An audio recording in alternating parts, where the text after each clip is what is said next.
With their tough outer shell and meaty legs, these crabs have been coming to China every day from North Korea, despite threats of war. After a short trek across the border, they end up in distribution centers like this one in Yanji. Some are flown as far away as Shanghai.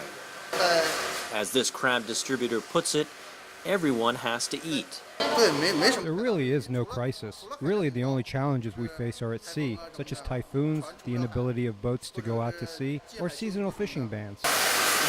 Crabs are just a small part of the $11 billion in annual trade between China and the North.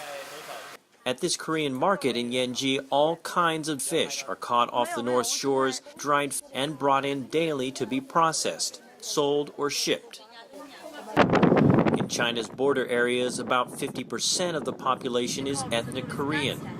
Many stay in touch with family members in the north and are painfully aware of the conditions across the border, an opportunity that could benefit both. A growing number of North Koreans, tens of thousands, are working in factories in China. Some work at hotels such as this one, which is operated by the North. The recent tensions have led to a halt in tourism, but according to local groups, the trade is still thriving.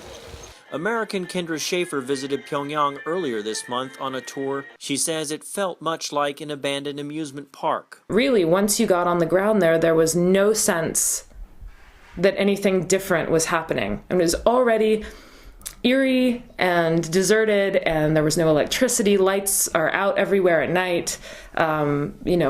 There's no restaurants, there's no commerce, there's no grocery stores that you can see, there's no boutiques, there's nothing to buy. That lack of commerce is something the Chinese government hopes to change, says Peking University professor Wang Dong. He says China wants to convince North Korea that it is in its best interest to open up. Really to open up to the international community and start a reform process that will bring prosperity to their own people, not just poverty and just keep, separate rhetoric. Many in Yanji feel that is already starting to happen and are hoping the current situation will soon blow over. Bill Ide, VOA News, Yanji, China.